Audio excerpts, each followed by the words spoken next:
اور جو ظاہری ترجمہ ہے اس کا وہ تو تقریباً آپ تمام حضرات کے اذہان عالیہ میں محفوظ ہوگا کہ خدا یہ اعلان فرما رہا ہے کہ وہ خود اپنی وحدانیت پر گواہی دیتا ہے کہ وہ معبود واحد ہے۔ یہ گواہی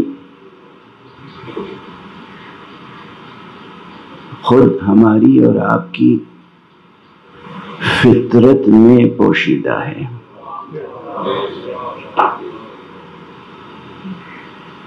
جائزہ لیجیے، غور کیجیے۔ یہ لفظ غور کسے کہتے ہیں معلوم ہے؟ غور کہتے ہیں خوب گہرائی میں اتر کر سمندر کی تہ میں بیٹھے ہوئے کسی گوہر مراد کو پانے کی کوشش کرنے کو کہتے ہیں غور۔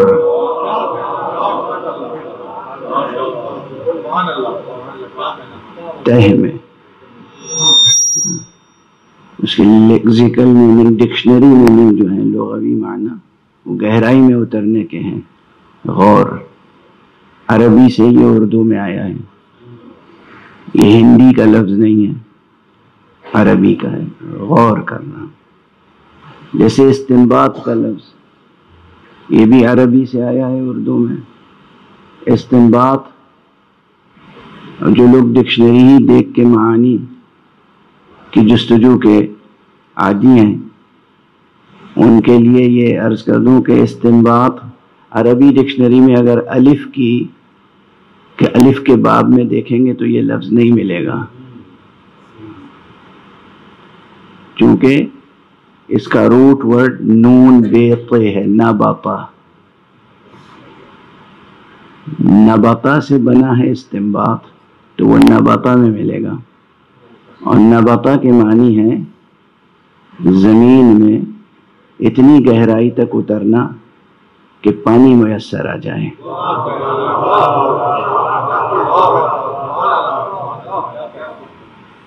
اور اس سے بنا استنباط، یعنی وہ عمل جو پانی طلب کرنے کا عمل ہے، یعنی زمین کو کھود کر مٹی ہٹا کر وہاں سے اس لغوی معنی سے لے کے اسے آئے ادبیات میں اور قانون میں کہ صفحے پر لکھی ہوئی عبارتوں کے اندر گہرائی میں اتر کر آب حیات معنی تلاش کرنا، یہ ہے استنباط۔ قانون کی کوئی عبارت لکھی ہوئی ہے، اس عبارت میں ڈوب کر گہرائی میں جا کر حقیقت حکم کو، نوعیت حکم کو تلاش کرنا اور واضح کرنا، یہ ہے استنباط۔ تو غور کرنا اور استنباط کرنا، یہ دونوں جو ہے اپنی ذات سے شروع کیجئے، اپنی ذات میں ڈوبنا شروع کیجئے،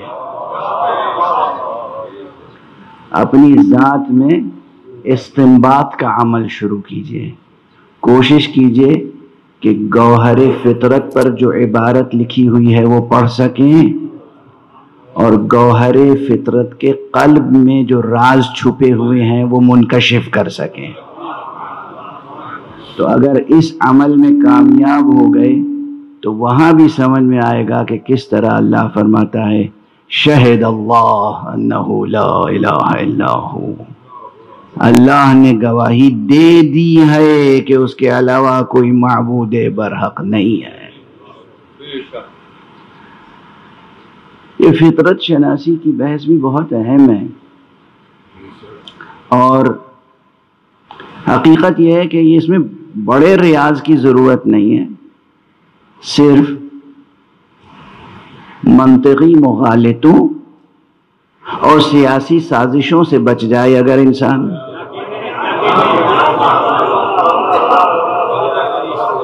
بس دو چیزیں ہیں، اگر سیاسی سازشوں سے بچا رہے جو خود انسان کے خلاف ہوتی رہتی ہیں، اور اگر منطقی مغالطوں سے بچ جائے۔ اسی لیے منطق میں باب مغالطہ بہت تفصیل سے پڑھایا جاتا ہے۔ مغالطہ کہتے کسے ہیں؟ غالطہ یغالط مغالطہ، مغالطہ کسے کہتے ہیں؟ کسی کو غلطی میں ڈالنا، جان بوجھ کے غلطی میں مبتلا کرنا۔ یہ کبھی معنوی ہوتے ہیں اور کبھی لفظی ہوتے ہیں۔ لفظیں ایسے استعمال کی کہ اس کے دو معنی تھے یا تین معنی تھے یا کئی معنی تھے، اور بیچ میں کوئی قرینہ نہیں رکھا، سننے والا کچھ سمجھ رہا ہے، کہنے والا کچھ سمجھ کے کہہ رہا ہے، نتیجہ کیا ہوگا؟ غلطی میں مبتلا ہو سکتا ہے، بلکہ ہو جائے گا۔ تو کچھ لفظی مغالطے ہوتے ہیں اور اس کی قسمیں ہیں، تفصیل سے لکھی ہوئی ہیں۔ کچھ معنوی مغالطے ہوتے ہیں کہ مضمون ہی ایسا پیش کیا گیا کہ جس میں انسان غلطی میں مبتلا ہو جائے۔ دشمن غلطی میں مبتلا کرتا ہے، اگر انسان نے منطق اچھی طرح سے نہیں پڑھی تو غلطی میں مبتلا ہو جاتا ہے۔ تو منطق میں باب مغالطہ اور پورا علم منطق اسی لیے بہت محنت کے ساتھ حوزہ علمیہ میں پڑھایا جاتا ہے کہ کہیں ہم کسی مغالطے میں مبتلا نہ ہو جائیں، یا ہم کوئی بات ایسی نہ کہہ دیں کہ جس میں نادانستہ طور پر مغالطے کا پہلو پیدا ہو جائے، یعنی نہ دوسرے کے مغالطے میں ہم مبتلا ہوں، نہ ہماری طرف سے کوئی ایسی بات ہو جائے کہ جس میں مغالطہ ہو۔ واضح ہے؟ اگر انسان واقعاً فکری اور منطقی مغالطوں سے محفوظ رہ جائے، اور یہ بہت بڑا مقام ہے، حقیقتاً فلسفی وہی ہوتا ہے کہ جو اپنے سے پیشتر گزرے ہوئے حکماء اور فلاسفہ کی باتوں میں دانستہ یا دانستہ پائے جانے والے مغالطوں کو دور کر کے حقیقت کو مزید نمایاں کر دے۔ ایک فلسفی کا یہ بڑا وظیفہ ہوتا ہے، اور پہچان اس کی یہی ہوتی ہے، اس کی شناخت اور اس کی عظمت اس میں پوشیدہ ہے کہ گزشتگان کے یا معاصرین کے افکار میں پائے جانے والے جھول کو، مغالطے کو، خلل کو پہچان لے اور اس کے بعد پھر اس کا علاج کرے۔ صرف فلسفے کی کتابیں پڑھ لینا اور ان کو دہراتے رہنا بغیر سوچے سمجھے ہوئے کسی کے فلسفی ہونے کی پہچان نہیں ہے۔ اور ماشاءاللہ ہمارے معاشرے میں تو کئی بڑے بڑے نام ایسے ہیں کہ جنہوں نے صرف مغرب کی، مشرق کی چند کتابیں دیکھیں، کچھ ان کا بیان کچھ ان کا بیان، اور لپیٹ کے پیش کر دیا آپ کے سامنے، آپ نے انہیں فلسفی تسلیم کر لیا۔ اب نام نہیں لوں گا، حد ادب ہے، جستجو کرنا آپ کا کام ہے۔ ایک صلوات پڑھ دیجئے محمد۔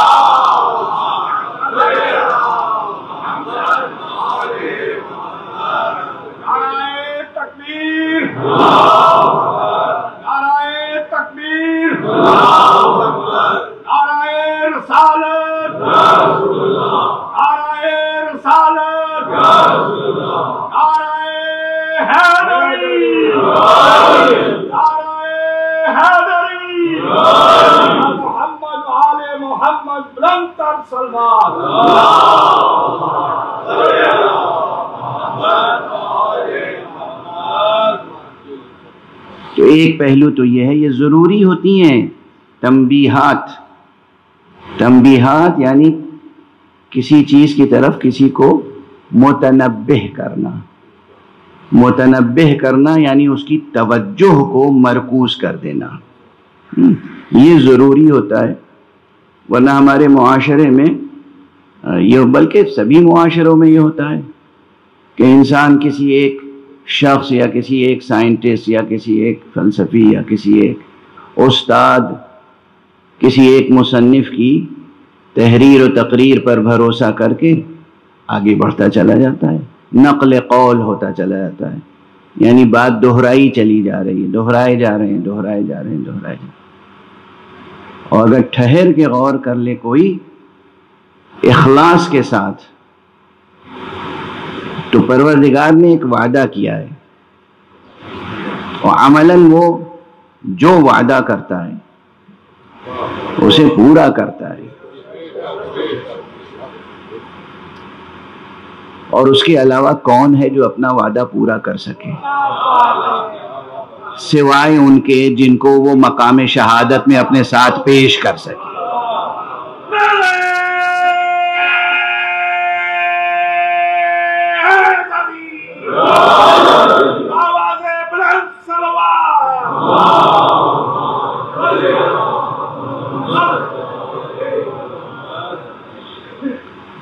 پروردگار نے ایک وعدہ کیا کہ جو میری طرف، اب اسے ہم جیسوں کے لیے جن کا ذہن زمانی مکانی حدود و قیود و شرائط میں گرفتار ہے، محبوس ہیں نا، ہم اس آسمان اور اس زمین کے درمیان محبوس ہیں، ایک حبس کی کیفیت ہے، قبہ آدم میں محبوس ہیں ہم۔ یہ کنایہ ہمیں بہت پسند ہے، بزرگان نے استعمال کیا، اس آسمان کو قبہ آدم کہتے ہیں، تو اس قبہ آدم میں ہم محبوس ہیں، اس کے اپنے شرائط ہیں۔ اگر اس قبہ آدم سے ہم نکلنے کی کوشش کریں تو اس قبے کے باہر بھی تو ایک جہان ہے، بلکہ بہت سے جہان ہیں، بہت سے جہان ہیں۔ تو ہماری عقل، ہماری قوت ادراک، ہماری قوت فہم، ہمارے استدلال کے تمام وسائل وہ محدود ہیں زمان و مکان کے حصار میں، اور چونکہ محدود ہیں زمان و مکان کے حصار میں تو پھر گفتگو بھی ہم سے انہی تشبیہات و استعارات کے ساتھ ہوتی ہے۔ اللہ سبحانہ و تعالی نے ایک حدیث قدسی میں فرمایا، اور پیغمبر صلی اللہ علیہ وآلہ وسلم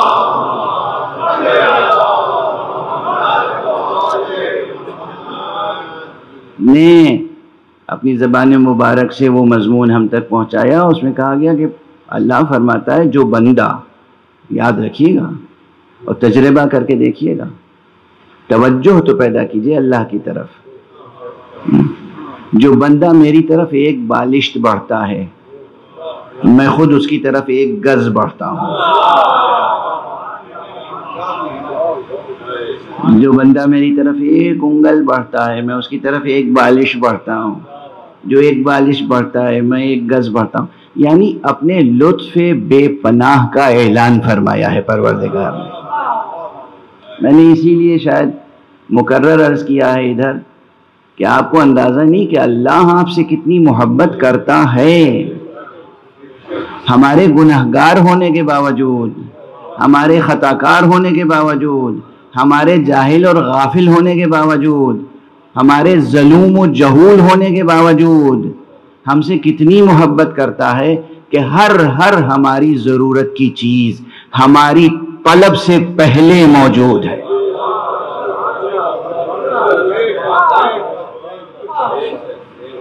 وہ ہے کریم پروردگار، وہ ہے عظیم پروردگار.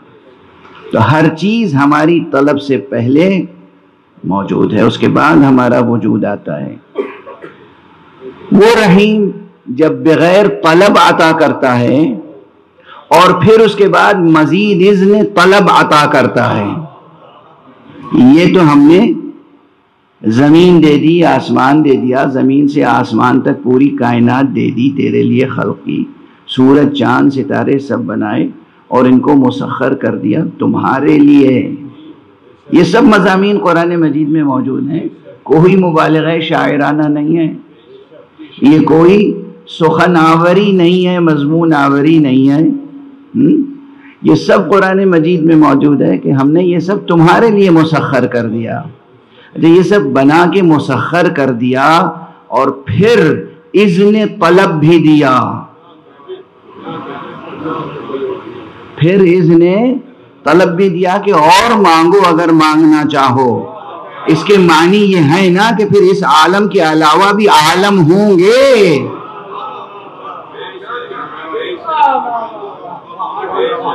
جو لوگ اس زمان و مکان کے ماورا کسی بھی حقیقت کے منکر ہیں، اگر وہ رب پر یقین رکھتے ہیں تو کم سے کم انہیں سمجھنا چاہیے کہ یہ پورا عالم، یہ پوری کائنات تو بے طلب عطا کی ہے.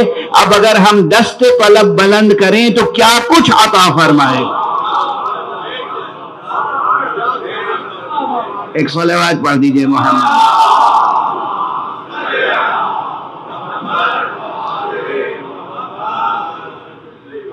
جو ہے دیکھیے، میں نے کہا تھا کہ یہ مجلس حسین ہے اور ممکن نہیں ہے کہ مجلس حسین میں اللہ کی بات نہ ہو، اور ممکن نہیں ہے کہ مجلس حسین سے آپ جائیں اور آپ کے دل میں خدا پر یقین میں اضافہ نہ ہو اور خدا سے قرب حاصل نہ ہو اور خدا سے طلب کا حوصلہ نہ ملے.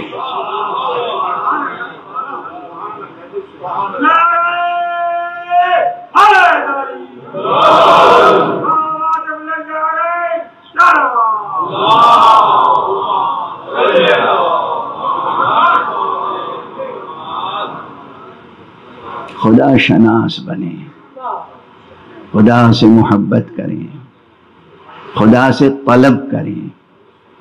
اگر کوئی کریم اذن طلب دے رہا ہے تو پھر طلب کرنا صرف سنت و مستحب نہیں ہے، واجب ہے. طلب کریں. اسی لیے عرفاء باللہ کا یہ قول ہے کہ دیکھو دنیا تو، یہ پوری دنیا تمہاری اپنی جد و جہد اور سعی و کوشش سے مل سکتی ہے، مگر آخرت حاصل کرنے کا بس ایک ذریعہ ہے، دعا، عبادت اور دعا. یعنی یہ دنیا ایسی ہے، اس میں کوئی فرعون بننا چاہے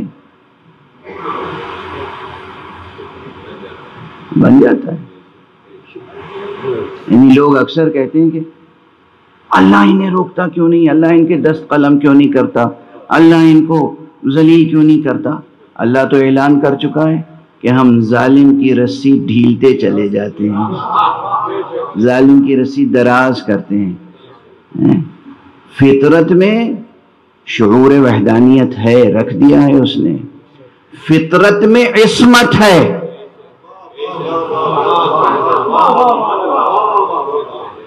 کاش ہمارے جوانوں کو یہ جملہ یاد رہ جائے اس فقیر کا، فطرت میں عصمت ہے، فطرت میں عصمت ہے،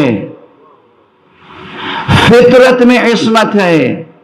اگر انسان سازشوں کا شکار نہ ہو، مغالطوں میں مبتلا نہ ہو، تو کبھی غلطی میں مبتلا نہیں ہوگا، کبھی گناہ نہیں کرے گا، کبھی کسی بری چیز کو پسند نہیں کرے گا۔ کیونکہ ہر ایک کے اندر یہ فطرت ہے، کہیں نہ کہیں صبح سے شام تک آپ محسوس کرتے ہوں گے، اچھی چیز نظر آئی پسند آتی ہے، اچھی بات سنی پسند آتی ہے، بری بات سنی پسند نہیں آتی، برا منظر سامنے آیا اچھا نہیں لگا۔ یہ کیا ہے؟ یہ پہچان ہے کہ فطرت میں عصمت ہے۔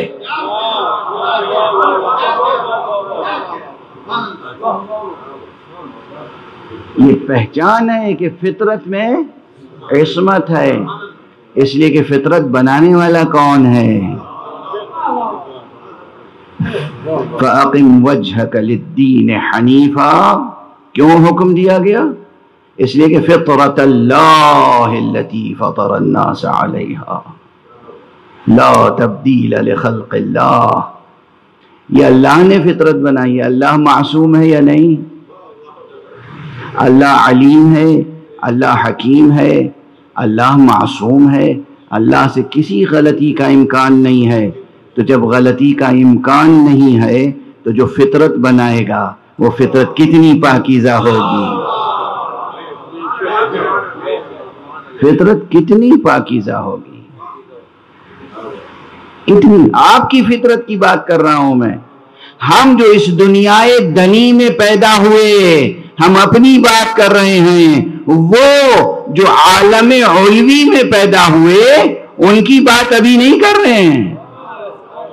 جنہیں اللہ نے علی بنایا ہو ان کی فطرت کتنی بلند ہوگی۔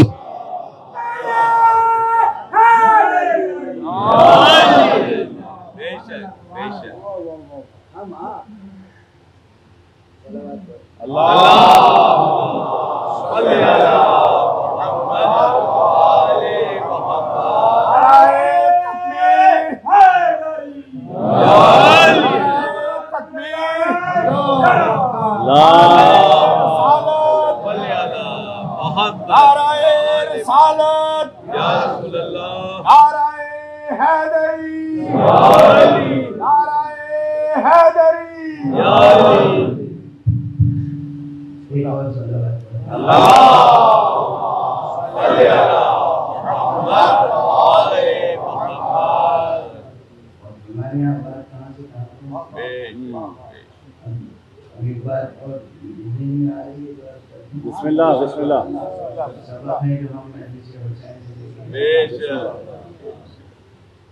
ایک بات عموماً کہی جاتی ہے، دنیا کے بڑے بڑے لوگ نے کتاب لکھی، آپ حکیم ہیں، فلسفی ہیں، محدث ہیں، فقیہ ہیں، ادیب ہیں، کتاب لکھی بڑی محنت سے، اور کتاب کے شروع میں تمہید و پیش لفظ لکھتے ہیں۔ اس پیش لفظ میں خوب لکھتے ہیں کہ بھئی ہم نے اس میں بڑی محنت کی ہے اور بہت شاندار شاہکار پیش کر رہے ہیں آپ کے سامنے، اور آخر میں لکھتے ہیں عموماً یہ مشترک مضامین ہوتے ہیں، ہر شخص اپنے اپنے الفاظ میں اپنی اپنی تعبیروں میں پیش کرتا ہے، کہ اگر کوئی غلطی نظر آ جائے اس میں تو چشم عفو سے کام لیں گے، معاف فرما دیں گے، اور انسان تو بنا ہی ہے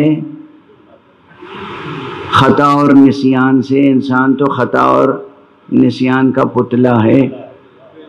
الانسان مرکب من الخطأ والنسیان، انسان تو مرکب ہے دو چیزوں سے، خطا سے اور نسیان سے۔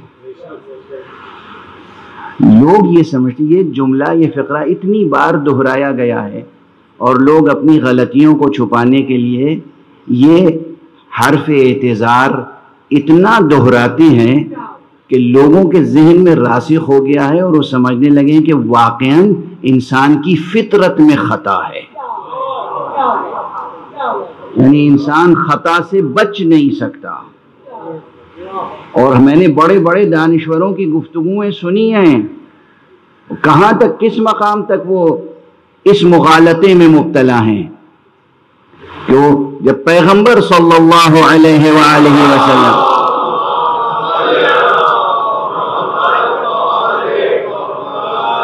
کی عصمت کی ہم بات کرتے ہیں کہ وہ معصوم ہیں، کسی اور کی نہیں، پیغمبر کی، تو اب مسلم حلقوں سے، مسلم حلقوں میں داخل بعض نمایاں چہروں سے یہ آوازیں آتی ہیں، صاحب وہ انسان ہیں، ہم جیسے انسان ہیں، اور وہ معصوم کیسے ہو سکتے ہیں؟ ہم کسی کو معصوم نہیں مانتے سوائے اللہ کے۔ یہ بڑی شدت سے ایک بات کہی جا رہی ہے، رسول کے تعلق سے بھی اور رسول کے بعد ہونے والے اہل بیت رسالت سے ہونے والے ائمہ اطہار کے تعلق سے بھی۔ ایک صلوات پڑھ دیجئے محمد۔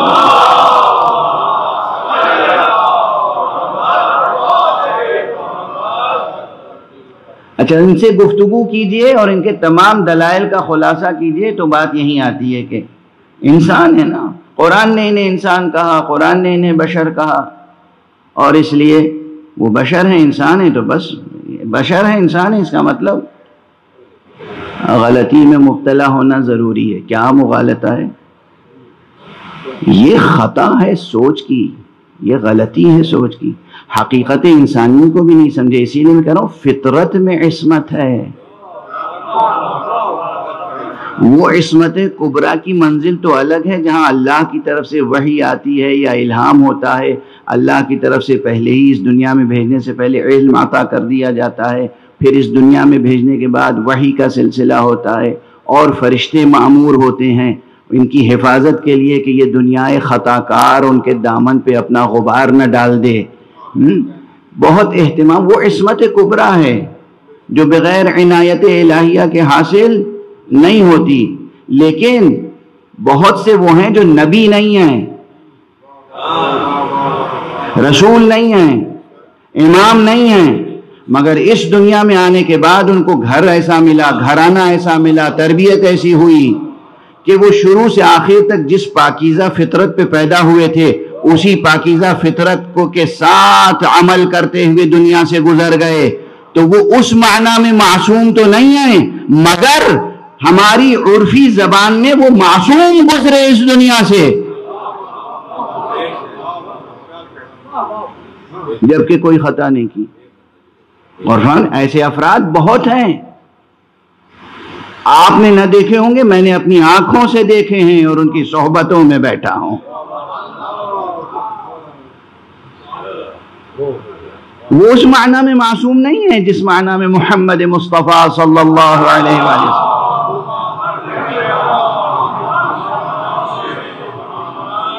وہ اس معنی میں معصوم نہیں ہے جس معنی میں حضرت امیر المومنین علی ابن ابی طالب علیہ السلام۔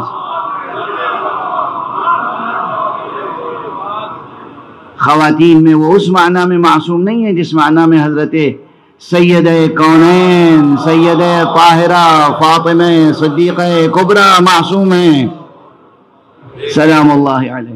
نہیں، اس معنی میں نہیں ہے، بالکل نہیں ہے۔ ان کے پاس وحی نہیں آتی، ان کے پاس فرشتے اس معنی میں نہیں آتے، اس معنی میں نہیں آتے، ورنہ فرشتے تو عام انسانوں کی مدد کے لیے بھی آتے ہیں۔ کتنی آیتیں اور کتنی روایتیں گواہ ہیں۔ ہم آپ کے لیے کہیں کہ آپ قدم اٹھائیے، فرشتے آپ کی مدد کریں گے، تو آپ کی پیشانی پہ خوشی اور مسرت کے پھول کھل جاتے ہیں۔ اور اگر ہم کہیں کہ فاطمہ زہرا کے گھر میں فرشتے آ کے مدد کرتے تھے، چکی چلاتے تھے، بچوں کو کھلاتے تھے، تو پھر آپ اس کو غلو کہتے ہیں۔ اس فکر کو، اس فکر خطا کار کو اصلاً فکر نہیں شیطنت کہتے ہیں۔ یا محمد اور آل محمد علیہم الصلاۃ والسلام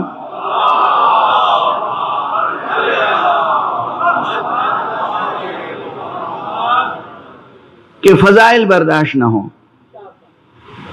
رسول نہیں، رسول معصوم نہیں ہے، کیونکہ وہ انسان ہے، وہ بشر ہے، نعوذ باللہ۔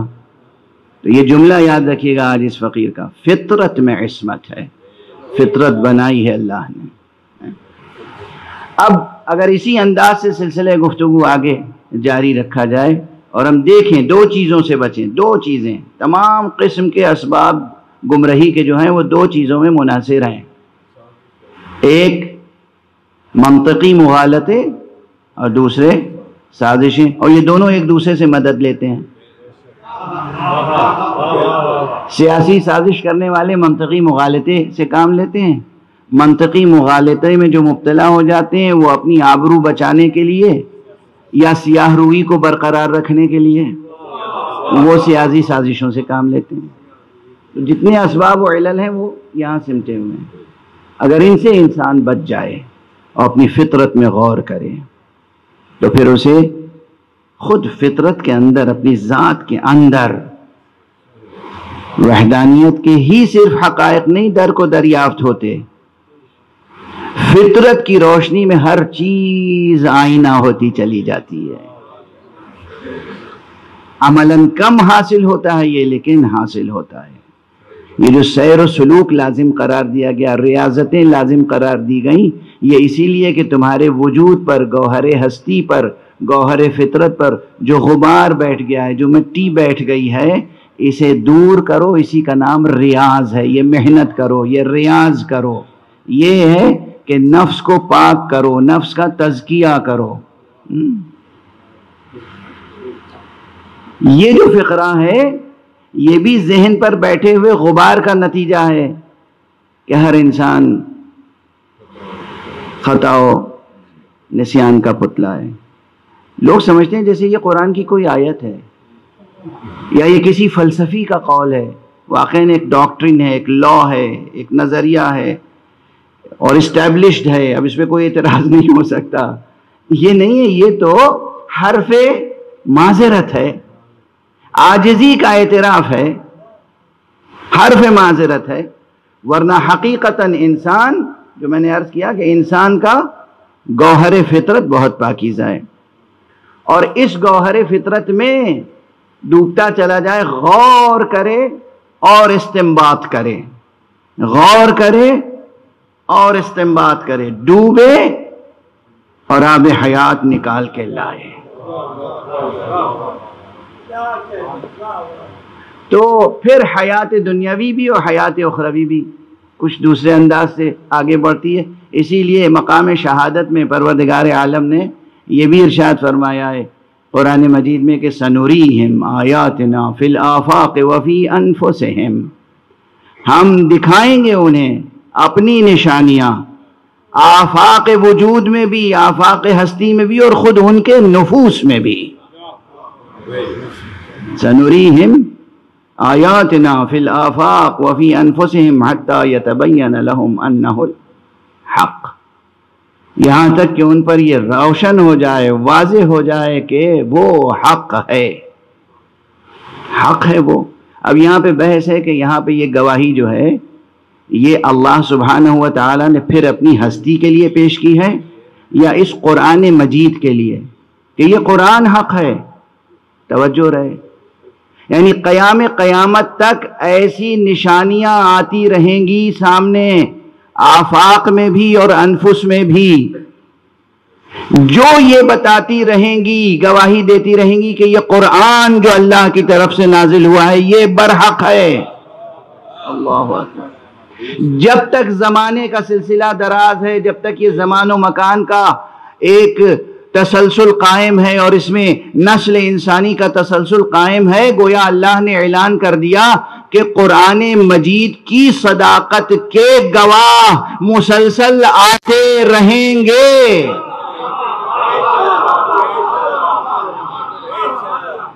اور یہی ایک سبب ہے کہ ہم کسی عالم کے ترجمے اور تفسیر پر ٹھہر کر یہ نہیں کہہ سکتے کہ قرآن مجید کو سمجھنے کا حق ادا ہو گیا۔ کتنی ہی محنت سے کوئی کرے، بسم اللہ، آپ نے اپنا حق ادا کیا، قرآن کا حق نہیں ادا ہوا۔ آپ نے اپنا حق ادا کرنے کی کوشش کی، قرآن کا حق نہیں ادا ہوا۔ یہ نہ سمجھیے کہ جو کچھ قرآن کی عبارتوں میں مضامین تھے سب آپ نے سمجھ لیے اور بیان کر دیے، گویا آپ اتنا بڑا دعویٰ کرنا چاہتے ہیں کہ آپ کا ذہن اور آپ کا قلب ظرف علم الہی ہے؟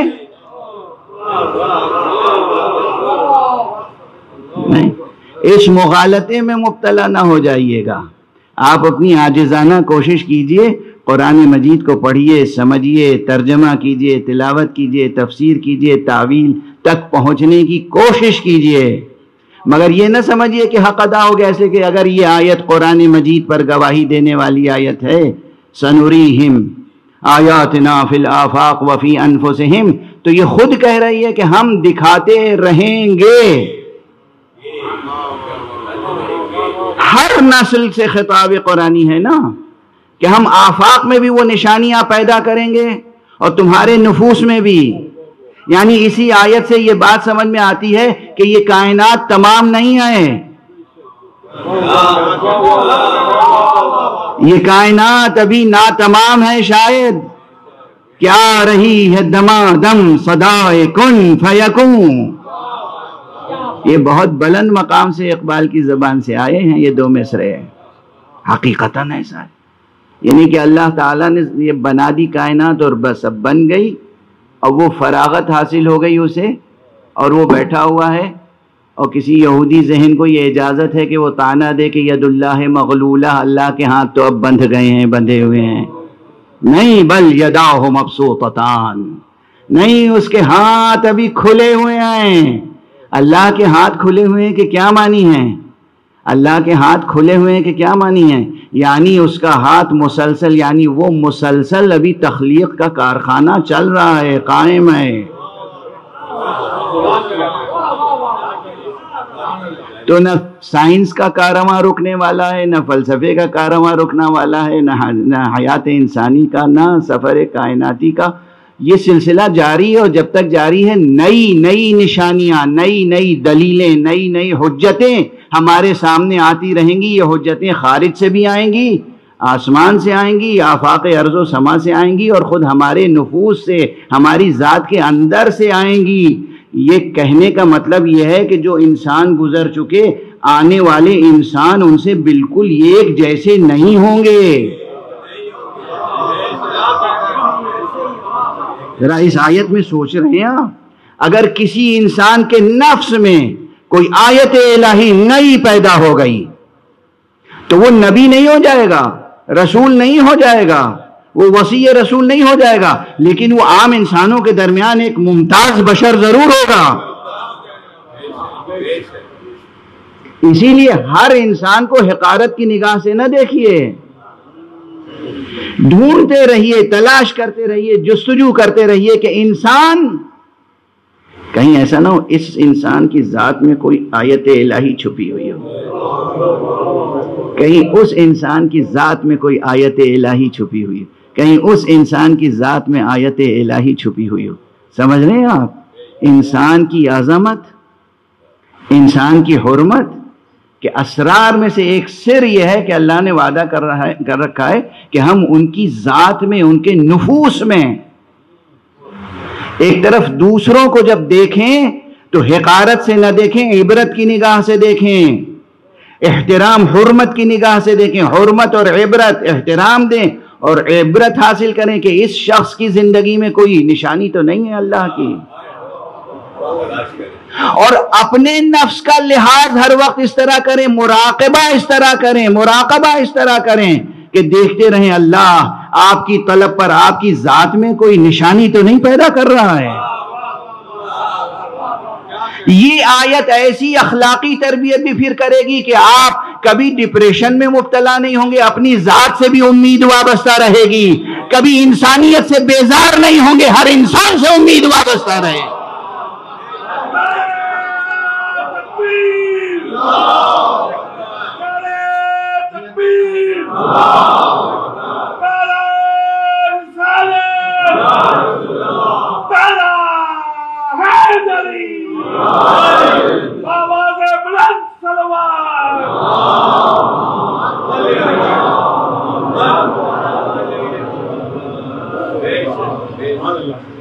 دیکھیے بات کہاں سے کہاں تک پہنچتی ہے، بات کہاں سے کہاں تک پہنچتی ہے.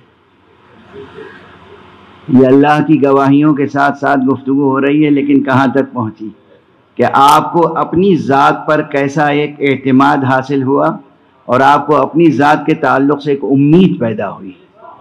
ہمیں اپنی ذات کی حفاظت کرنی ہے، ہمیں اپنی ذات کا مطالعہ کرنا ہے، ہمیں اپنی ذات سے امید رکھنی ہے کہ نہ جانے کب کس وقت کوئی ایک آیت الہیہ پیدا ہو جائے.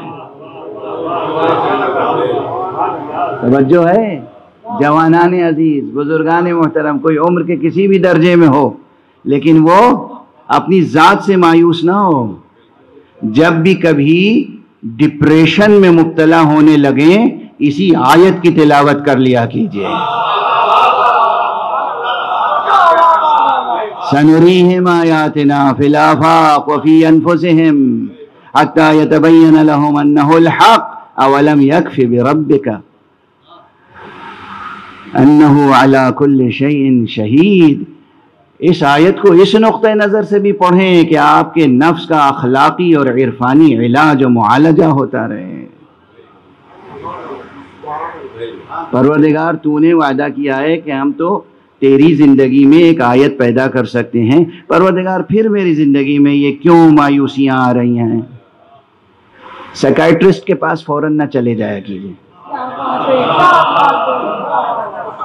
یہ ان کی دوائیں جو ہیں آپ کو اور بیمار ڈال دیتی ہیں. یہ جو نفسیاتی ڈاکٹر صاحبان ہیں خدا ان کی روزی روٹی کا انتظام کرے گا. آپ اپنی زندگی ان کی دوائیں کھا کے تباہ نہ کیا کیجیے. خدا پہ بھروسہ رکھیں. گفتگو کو کل کی گفتگو سے بھی ذرا سا مربوط کرتے ہوئے آگے بڑھ جائیں. وقت تمہید میں گزر گیا لیکن آپ دیکھیں یہ تمہید ہی نہیں ہوتی ہے. تمہید کے معنی کیا ہے معلوم ہے؟ تمہید کے معنی کیا ہے؟ تمہید یعنی لمبی چوڑی کسی کتاب یا کسی لمبی چوڑی تقریر کے شروع میں جو ابتدائی باتیں کہی جائیں وہ، یعنی کچھ بھی ابتدائی طور پہ کہا جائے تو تمہید ہے؟ نہیں، ایسا نہیں ہے. جیسے استنباط کے معنی میں کچھ گہرائی ہے، جیسے غور کے معنی میں تو گہرائی ہے، اسے تمہید کہتے ہیں. مہدہ یمہد تمہیدن. تمہید کہتے ہیں کسی حقیقت کے لیے راستہ استوار کرنا.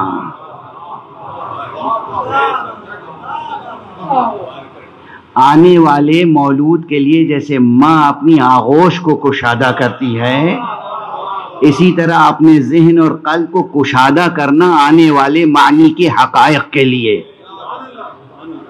تو یہ تمہیدیں ضروری. تمہید یعنی ذہن کو کشادہ کرنے کی کوشش، تمہید یعنی قلب کو کشادہ کرنے کی کوشش، تمہید یعنی علمی مطالب کو حاصل کرنے کی راہوں کو کھولنا.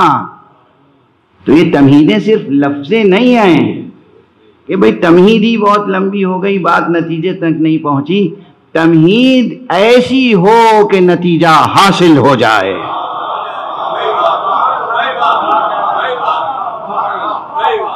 ایک صلوات پڑھ دیجئے محمد.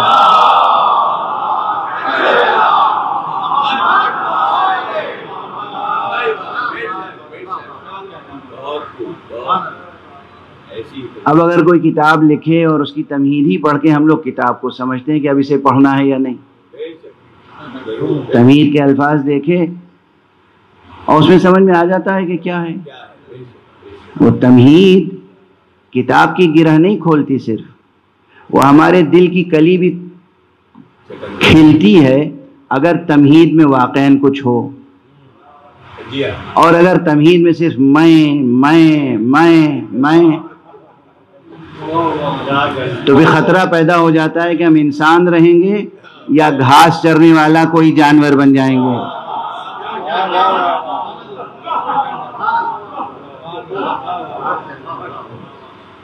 اب دیکھیے کل گفتگو ایک ایسی آیت کے تعلق سے ہو رہی تھی، پہنچ گئی تھی اس مقام پر جہاں حق سبحانہ و تعالی نے تمام انبیاء سے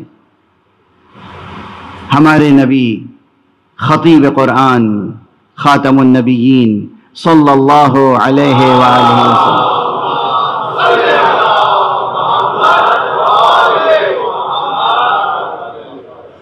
پر ایمان لانے اور ان کی مدد کرنے کا مضبوط مؤکد عہد لیا ہے، مضبوط اور تاکیدی عہد لیا ہے۔ تو سوال پیدا ہو گیا تھا کہ انبیاء تو گزر گئے، ایمان لاتے تو وہ ہیں جو موجود ہوں اور ایمان نہ رکھتے ہوں پہلے سے، پھر ایمان لائیں۔ بھائی ایک ہی تصور ہے نا آپ کے سامنے، ایمان لانے کا ایک ہی تصور ہے لوگوں کے پاس، کیا کہ یہ کافر تھے، مشرک تھے، رسول پاک نے اسلام کا کلمہ پڑھایا، کلمہ پڑھ کے مسلمان ہو گئے۔ تو عام انسانوں کی بات نہیں ہو رہی ہے، نبیوں کو اللہ کہہ رہا ہے کہ ایمان لاؤ۔ وہ نبی جو اللہ کی طرف سے خود حقیقت ایمان لے کر زمین پر آئے ہیں، ان سے کہا جا رہا ہے پھر کہ ایمان لاؤ۔ اور نبیوں کے علاوہ خود جو لوگ ایمان لے آئے تھے، قرآن مجید میں ایک سے زائد مقامات پر ایسی مثالیں ہیں جہاں کہا گیا یا ایھا الذین آمنوا آمنو، اے ایمان لانے والوں ایمان لاؤ۔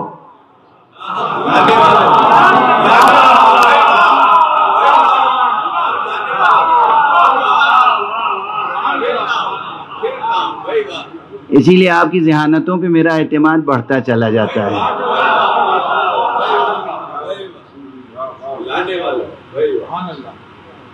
کلمہ لا الہ الا اللہ پر ایمان لانے والوں ایمان لاؤ۔ کس پر ایمان لائیں؟ محمد رسول اللہ پر ایمان لاؤ۔ پھر دوسرے مقام پہ آتا ہے یا ایھا الذین آمنوا آمنو، ایمان لانے والوں ایمان لاؤ۔ معلوم ہوتا ہے لا الہ الا اللہ کہہ چکے ہیں، محمد رسول اللہ کہہ چکے ہیں، اب کس حقیقت پہ ایمان لائیں؟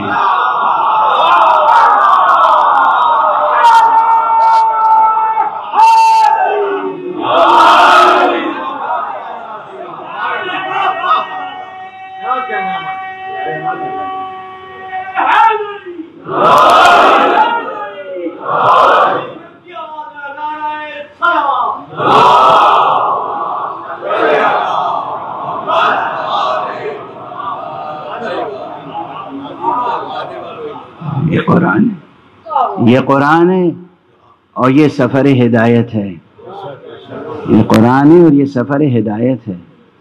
اچھا وہ تو حقیقت بہت بڑی ہے جس کا نام ہے حقیقت ولایت امیر المؤمنین علی ابن ابی طالب علیہ السلام،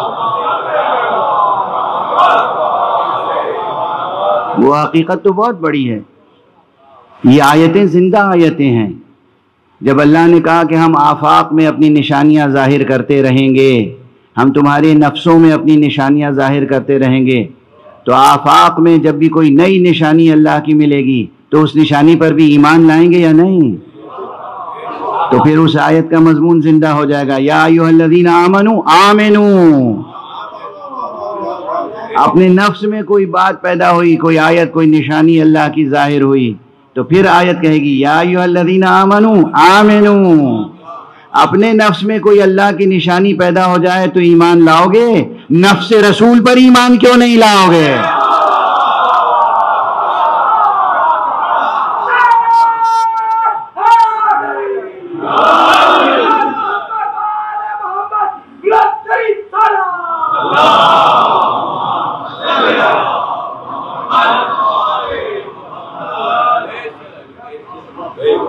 دیکھیے کس کس طرح گفتگو گزرتی ہے، کہاں کہاں سے، کن کن منزلوں سے۔ یہ گفتگو ایک وحدت ہے، ایک وحدت۔ الفاظ کی کثرت میں معنی کی وحدت تلاش کیا کیجئے، الفاظ کی کثرت میں معنی کی وحدت تلاش کیا کیجئے۔ کل گفتگو پہنچ گئی تھی وہاں تک کہ بھئی نبیوں کو حکم دیا گیا آپ ایمان لائیں گے تاکید کے ساتھ نصرت کریں گے، تو سوال اس کے ایک معنی تو یہ بیان کر دیا گیا کہ ہر نبی سے گویا یہ عہد لیا گیا کہ آپ اپنی امتوں کو بتائیں گے کہ جب نیا نبی آئے، آخری نبی آئے تو اس پہ ایمان لانا اور اس کی مدد و نصرت کرنا۔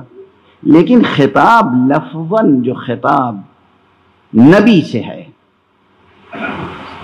تو یہ ترجمہ قہری طور پر ہم اپنی کوتاہی عقل کی بنا پر کر رہے ہیں کہ اس میں ان امتوں کی قید لگا دی. بے شک امتیں شامل ہیں، لیکن شامل حکم تو نبی بھی ہیں. تو جب ہر نبی سے کہا گیا کہ آپ ایمان لائیں گے اور نصرت کریں گے تو ذہن رک جاتا ہے. یہ ممکن کیسے ہوگا؟ بس یہیں سے حکیمانہ اور فلسفیانہ بحثیں ناگزیر ہو جاتی ہیں. ناگزیر، چارہ نہیں ہے کہ ہم سوچیں کیسے ایمان لائیں گے، کیسے مدد کریں گے. خواب میں ایمان لائیں گے، خواب میں مدد کریں گے، وہیں عالم برزخ میں ایمان لائیں گے، وہاں مدد کریں گے. یا نبی ہیں اس دنیا سے نکلے تو ان کا ٹھکانہ تو بس جنت ہے، تو جنت میں ہیں وہاں ایمان لائیں گے، وہاں سے نصرت کریں گے، یا کچھ اور ہی حقیقت ہے؟ پیچیدہ سوالات ہیں نا. یہاں ہم مجبور ہوتے ہیں، حکیمانہ تفکر خود پیدا ہوتا ہے مسائل کو حل کرنے کے لیے. اور اسی لیے اسپیس ٹائم تھیوری جو ہے اس پر ہم کو بھی سوچنا پڑتا ہے. یہ صرف سائنسدانوں کا کام نہیں ہے، یہ آپ کا بھی کام ہے، ہمارا بھی کام ہے. قرآن مجید کے ہر طالب علم کا یہ کام ہے کہ زمان و مکان کی حقیقت اور ماورائے زمان و مکان کی حقیقتوں پر غور کرے، لیکن غور کرنے کے بعد جس نتیجے پر بھی پہنچے اس نتیجے کو حتمی قرار دینے سے پہلے قرآن و سنت سے تائید تلاش کر لے. اگر تائید ہوتی ہے تو وہ حق ہے، تائید نہیں ہوتی ہے تو سفر مزید جاری رہے گا.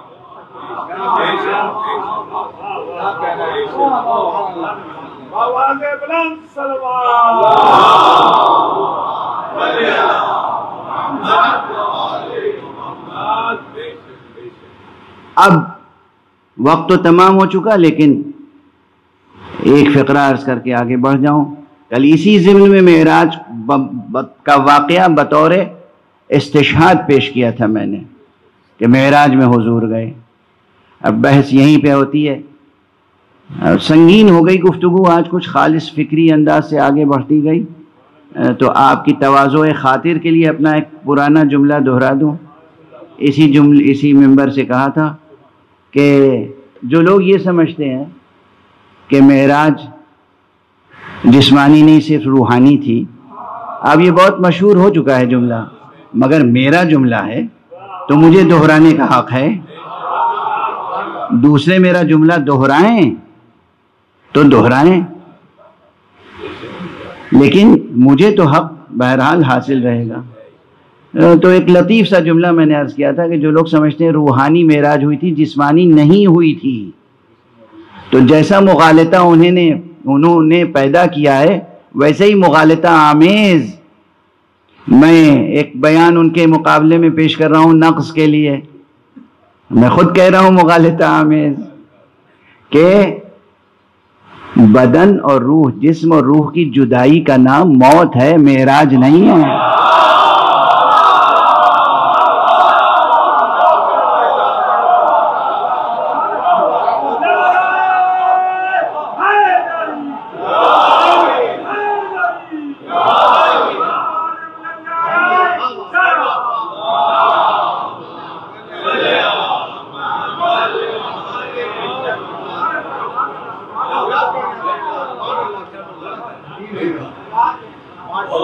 اور صرف یہ مغالطہ آمیز ہے، مغالطے پہ مبنی نہیں ہے، چونکہ یہ جملہ اپنی جگہ ایک حقیقت رکھتا ہے.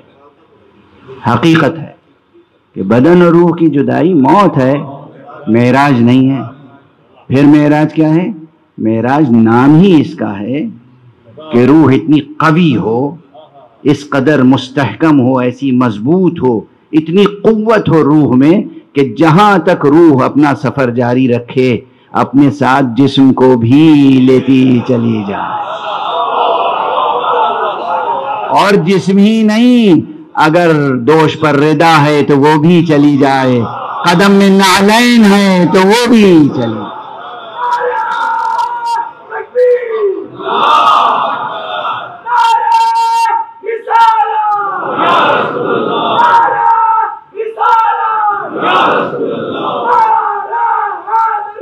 یا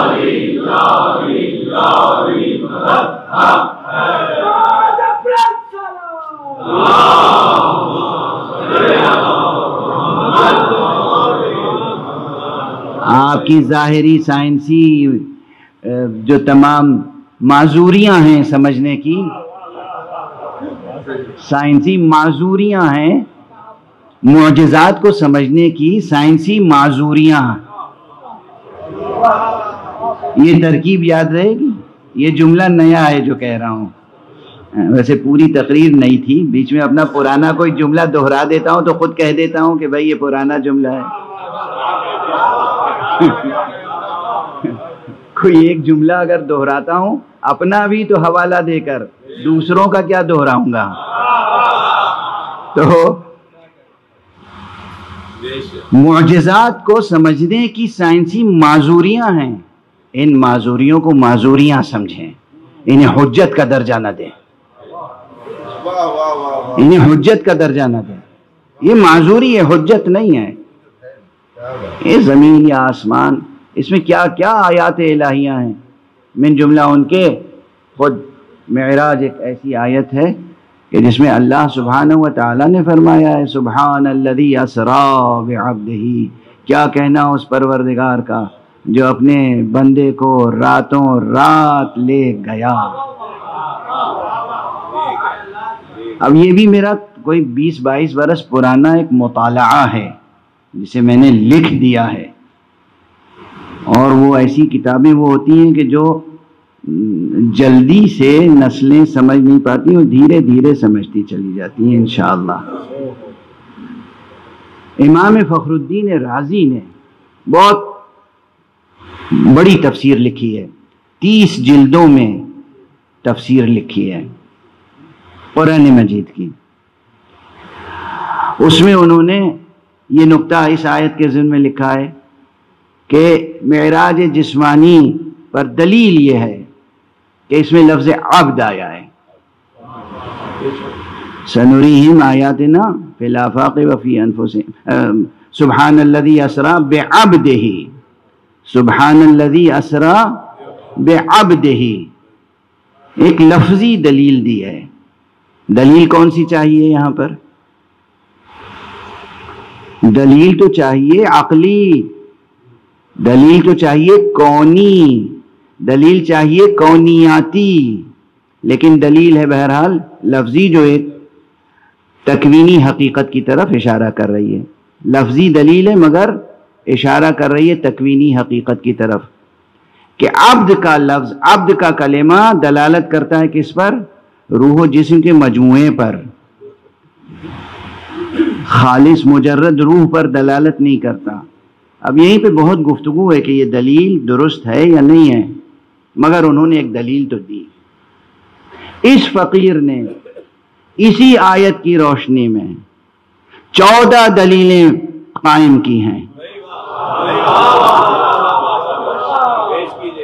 14 دلیلیں قائم کی ہیں اس آیت سے. سبحان الذی اسریٰ بعبدہ لیلا من المسجد الحرام الى المسجد الاقصى الذی بارکنا حولہ لنریہ من آیاتنا. یہ جو آیت ہے انہ هو السمیع البصیر، یہ پوری آیت، اس میں ایک نہیں 14 دلیلیں موجود ہیں لفظی و عقلی جو اس پر انسانی ذہن اور دل کو مطمئن کرتی ہیں کہ معراج پیغمبر کی پورے وجود پیغمبر کے ساتھ تھی. اس معنی میں صرف روحانی معراج نہیں تھی جس معنی میں بعض حضرات کہتے ہیں، اور نہ اس معنی میں کہ یہ خواب تھا، کوئی واقعی حقیقی خارج میں سفر نہ تھا. اس لیے کہ خواب کو تو کوئی بھی معراج نہیں سمجھتا بھائی.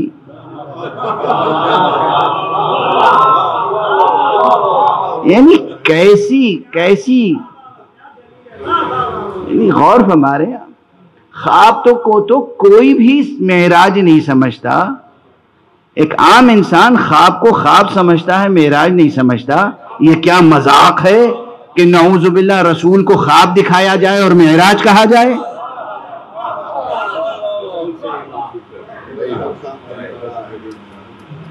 بہرحال اب جو کچھ کہہ چکا ہوں اسے مزید نہیں دہراؤں گا، اس ضمن میں پہلے عرض کر چکا ہوں۔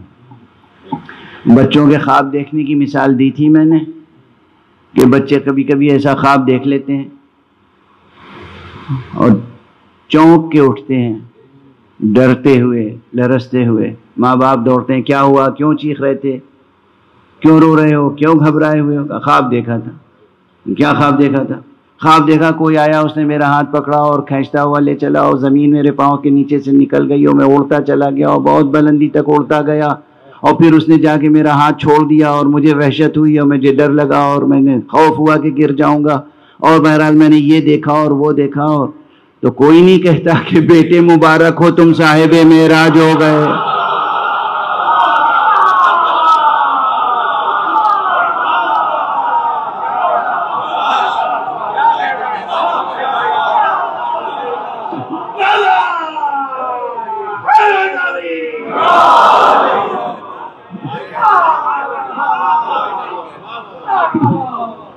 خواب کو تو کوئی بھی معراج نہیں سمجھتا۔ ہمارا مفسر جو ہے وہ پیغمبر کی معراج کو خواب سمجھتا ہے۔ نعوذ باللہ من ذالک، نعوذ باللہ من ذالک، نعوذ باللہ من ذالک۔ حق سبحانہ و تعالیٰ کی آیتوں کا انکار نہ کریں۔ اللہ سبحانہ و تعالیٰ کی آیتوں کا انکار ہو رہا تھا، کھلا ہوا انکار، تخت حکومت سے انکار۔ تخت حکومت پر بیٹھنے والا یہ کہہ رہا تھا کہ لعبت ہاشم بالملک فلا ملک جاء ولا وحی نزل۔ یہ تو بنو ہاشم نے ایک کھیل کھیلا تھا اقتدار قائم کرنے کے لیے، ورنہ نہ کوئی فرشتہ نازل ہوا تھا نہ کوئی وحی نازل ہوئی تھی۔ جب یہ نعرے بلند ہوں مسلمانوں کی حکومت کے تخت پر بیٹھنے والے افراد کی زبان سے، تو پھر لازم تھا کہ حسین ابن علی کھڑے ہوں، اٹھیں اور ناموس رسالت کو اور ناموس وحی کو محفوظ رکھنے کے لیے جو بھی قربانیاں ہیں وہ پیش کریں، اور انہوں نے پیش کی۔ جس طرح مباہلے میں رسول غیروں کو نہیں لے گئے تھے، اسی طرح سمجھیے کربلا میں حسین کسی غیر کو نہیں لے گئے تھے۔ آقا حسین تو بس اپنے کنبے کو لے کے گئے تھے۔ سعادت مند تھے وہ جو آقا حسین کے ساتھ آ گئے، سعادت مند تھے وہ، ورنہ حسین تو اپنے کنبے کے افراد کو لے کے گئے تھے۔ کچھ خود حسین علیہ السلام کے فرزند تھے اور کچھ ان میں وہ تھے کہ فرزند تو بھائی کے تھے مگر حسین نے اپنے بچوں کی طرح انہیں پالا تھا۔ آقا امام حسن علیہ السلام جب اس دنیا سے جا رہے تھے تو اپنے بھائی سے وصیتیں کی اور اپنے بچوں کے تعلق سے وصیتیں کی۔ امام کے کئی بچے ابھی بہت چھوٹے تھے، کوئی 1 برس کا تھا، کوئی 2 برس کا تھا، کوئی 3-4 برس کا تھا، کئی بچے بہت چھوٹے تھے۔ ان بچوں کو آقا حسین نے اپنے بچوں کی طرح جینے کے لیے پالا تھا۔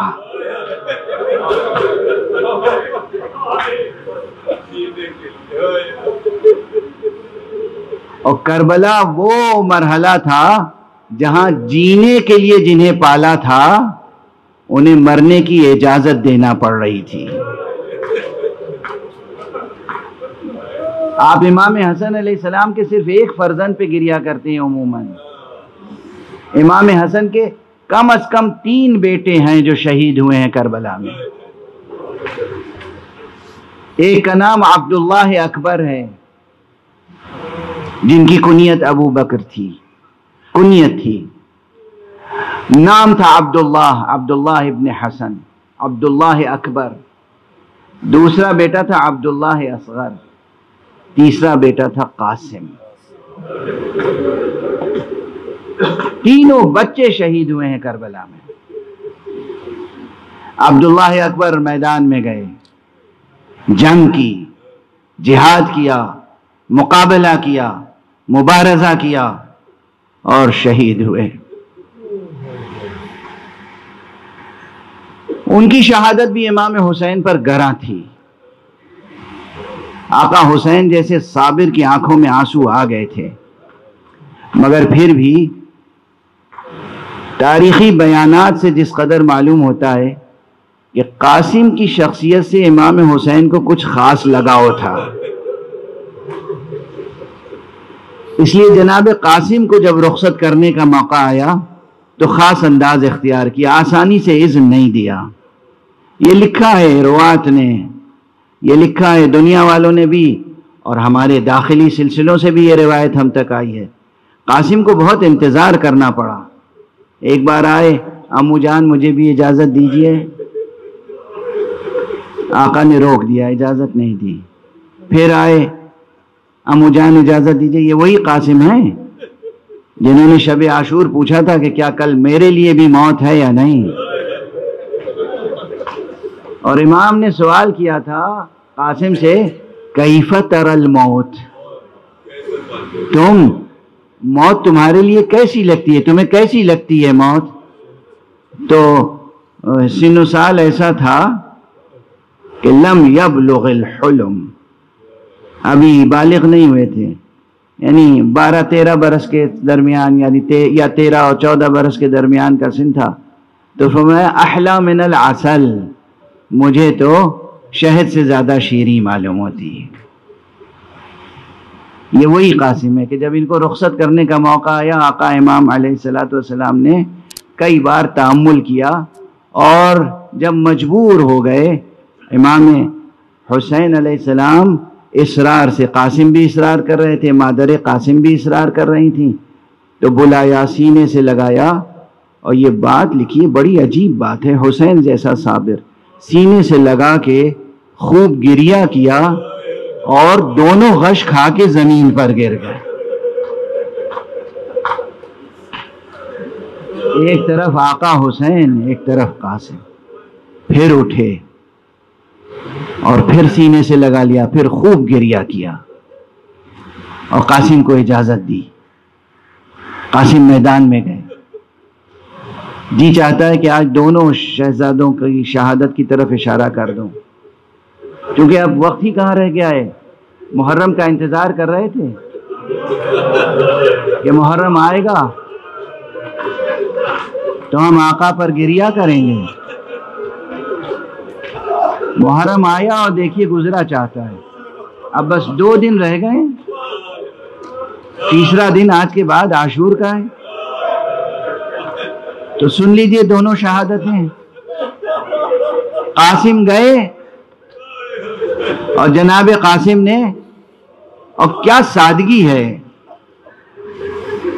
تاریخوں میں ہے کہ آپ کا قد ایسا تھا کہ کوئی زرہ جسم پر استوار نہیں ہو رہی تھی، تو بغیر زرہ پہنے ہوئے ایک معمولی سا کرتا پہنے تھے، تلوار ہاتھ میں لی، گھوڑے پہ سوار ہوئے، دیکھنے والوں نے دیکھا کہ نالین میں ایک نالین ایسی ہے کہ تسمہ ٹوٹا ہوا ہے، چلے جا رہے ہیں جنگ کرنے کے لیے، اور خوب جنگ کی، بڑے بڑے نامی گرامی سورماؤں کو تحت کیا، شجاعت ہاشمی اور شجاعت علوی اور شجاعت حسنی کا مظاہرہ کیا۔ لیکن اس بچے کے سامنے ایک شقی آیا فریب کار، اور اس نے سر مبارک پہ ایک ایسا گرز لگایا کہ سرکار امام حسن کا یہ چاند، یہ بیٹا، پھر گھوڑے پہ ٹھہر نہ سکا، زمین پہ آتے آتے بے اختیار کہا، یا اماہ ادرکنی۔ یہ ایک امتیاز ہے دوسرے شہداء اور ان کے درمیان، ہر ایک کہتا تھا یا ابا عبداللہ علیکہ منی السلام، یا ابن رسول اللہ علیکہ منی السلام، آپ پر آخری سلام۔ وہ اس بچے کے منہ سے نکلا، چچا جان مدد کو آئیے۔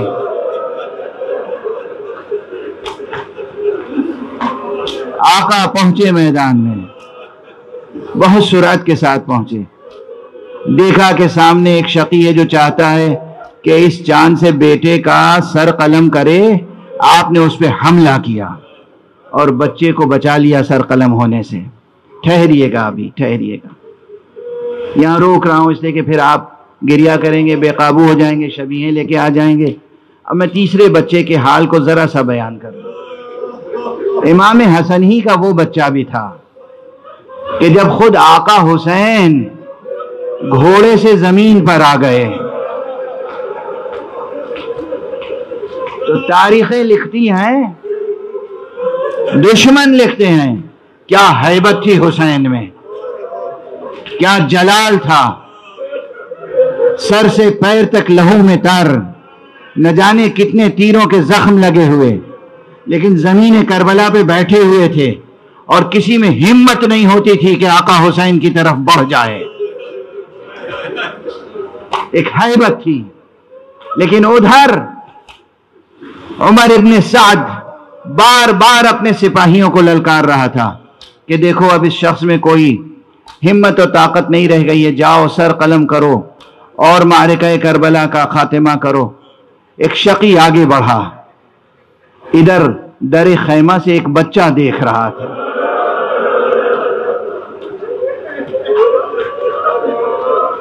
ہائے میرے چچا کہہ کے بچہ دوڑا. ادھر آقا حسین نے اس کی ماں کو آواز دی، بچے کو سنبھال کے رکھنا، آنے نہ دینا.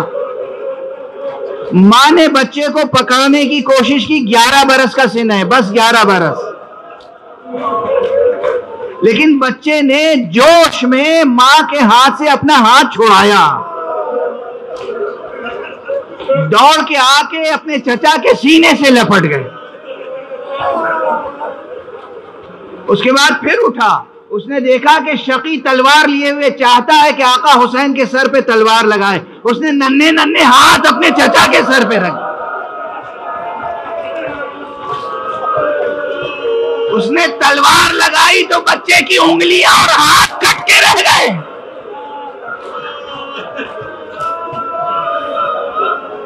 آواز بے اختیار فریاد کی نکلی، چچا. امام نے سینے سے لگایا، دشمن نے امام کی آغوش میں تیر سے اس بچے کو شہید کر دیا. یہ تھا عبداللہ اصغر، امام حسن کا بیٹا. ادھر آقا حسن کے اس فرزند کی جس کا نام قاسم ہے، جو کیفیتی آپ سب جانتے ہیں. ایک ایک لفظ آپ کے ذہنوں میں ہے، مگر پھر بھی دیکھیے تاثیر. آپ منتظر رہتے ہیں کہ کہا جائے، اور کبھی ان لفظوں کی المناکی میں کمی نہیں آتی. اور کہا بھی جاتا ہے اس لیے کہ پروردگار ہمیں ذکر مصائب کرنے کا ثواب عطا فرمائے، آپ کو اور ہمیں گریہ اور عزاداری کا ثواب عطا فرمائے. اس بچے کے لیے کہا جاتا ہے آقا حسین نے اپنے سامنے اس کے سر کو قلم ہونے سے تو بچا لیا، لیکن جو فوج میں ہلچل ہوئی تو ادھر کے گھوڑے ادھر، ادھر کے گھوڑے ادھر، یہ بچہ ایلیاں رگڑتا رہا اور گھوڑوں کی ٹانگوں سے پامال ہوتا رہا. اجرکم علی اللہ. بیان تمام ہوا. اس کے بعد جو آقا حسین، یہاں ذرا روایت کے الفاظ دیکھیے گا، دو طرح سے بیان کیا ہے بیان کرنے والوں نے. ہو سکتا ہے دونوں بیان درست ہوں. پہلے آقا نے اسے اٹھایا ہو، سر سینے سے لگایا، اٹھانے کی کوشش کی، دیکھا وہ بچہ جس کے قدم رکاب تک نہیں پہنچتے تھے، گھوڑوں کی ٹاپوں سے پامال ہو کے جسم اتنا دراز ہو گیا ہے کہ سر کو سر سے ملایا، شانے پہ رکھا، پھر بھی اس کے پاؤں زمین پہ کھسکتے جاتے تھے. اب حسین کیا کرتے؟ کہیں ایسا نہ ہو ٹکڑے ٹکڑے ہو جائے. اپنی ردا اتاری، اس بچے کو رکھا، دیکھا روح بدن سے جدا ہو چکی ہے اور اب خیمگاہ میں گویا ایک گٹھڑی سی لے کر آ رہے ہیں. یا حسین، کیا کیا مصیبتیں آپ پر پڑی ہیں. خیام میں برپا ہوا شور، واہ حسنا واہ قاسمہ واہ محمدہ واہ حسینہ.